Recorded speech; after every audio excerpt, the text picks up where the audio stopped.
تمہارا رب کبھی کچھ بھی نہیں بھولے گا، وہ تمہارے دل کو مطمئن کر دے گا۔ سنو، جب ہم اللہ سے کسی بہت بڑی شے کی خواہش کر بیٹھتے ہیں نا، پھر اللہ ہمارا صبر آزماتا ہے، ہمارے یقین کا امتحان لیتا ہے۔ وہ صبر کے ذریعے ہمیں اس شے کے قابل بناتا ہے کہ جو ہم نے اس سے مانگی ہو۔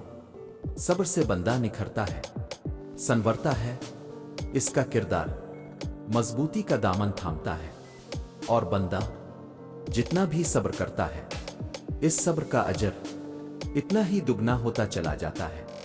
تم کہتے ہو کہ درد اب برداشت سے باہر ہو گیا، اللہ کہتا ہے کہ وہ کسی جان پر اس کی طاقت سے زیادہ بوجھ نہیں ڈالتا۔